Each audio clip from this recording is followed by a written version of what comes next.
No? Ayan. Meron tayo ditong wok. Yung gulay mamaya ko na siya igigisa. Lakasan natin yung apoy.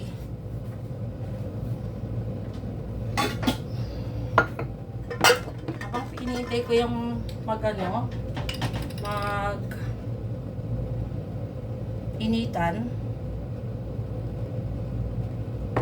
Meron ako ditong 1 tablespoon na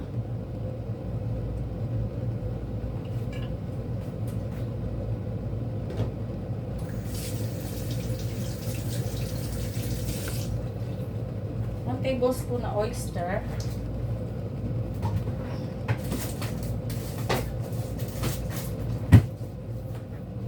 Lagyan natin na ng oil. Lagyan ko ng cornstarch. At lagyan ko ng sugar.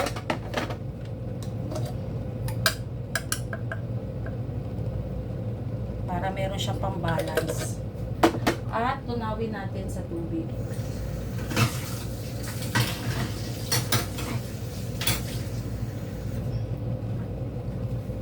Gumawa ako guys ng slurry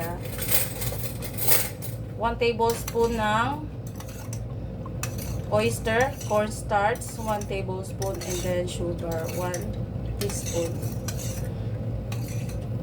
Ayan. Kulayan ko lang ng konting patak ng dark soy sauce para gumanda kulay. Okay, umpisa na natin at mabilis lang ang ating paggisa. Damihan ko ang garlic. Ayan. Garlic. Malakas ang apoy dapat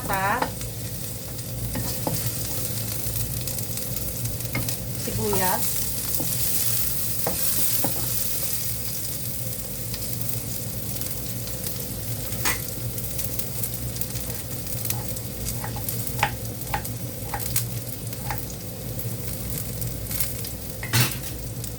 Lagyan ko ng konting ginger. Nakalimutan ko maghiwa ng ginger kanina, pampalasa. Ilagay na natin ang ating prawns o sugpo. Black tiger prawns.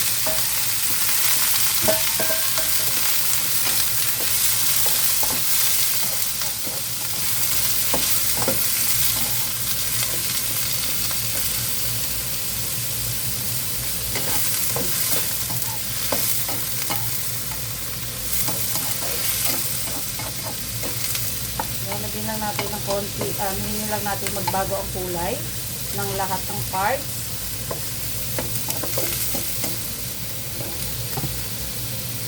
Diyan ko na lalagyan ng black pepper. Sabihin na naman ang amo ko. Sabi ko sa iyo gawin mo lang bilabos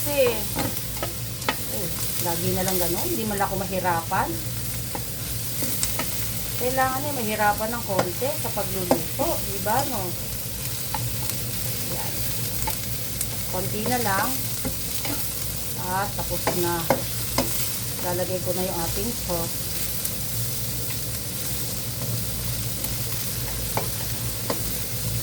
Malakas dapat ang apoy. Yan, 10 pieces lang yan, guys. O, di ba? Napakaganda ng kulay.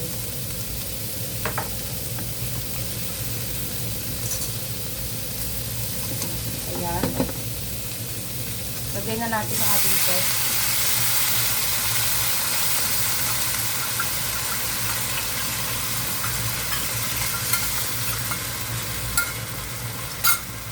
Ayaw ko nang hindi nahihirapan. Kailangan mahirapan tayo sa pagluluto, di ba?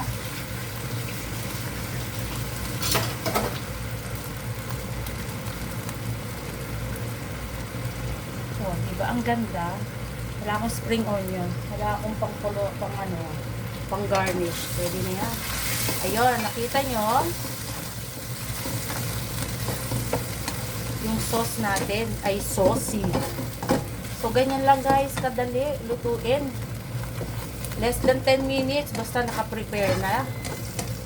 okay na. Walang 10 minutes mo lulutuin siya. Or kasama yung preparation. Pag mabilis ka, 10 minutes lang. Nakagawa ka na ng isang dish. Ganyan lang mabilis magluto. So, tikman ko. So, tama lang ang lasa. So, ayun. Hindi ko na siya maanuhan. Hindi ko na siya lagyan ng garnish. So, ayan. Set aside na natin to. Luto na natin yung ano. Luto na natin broccoli para makita nyo.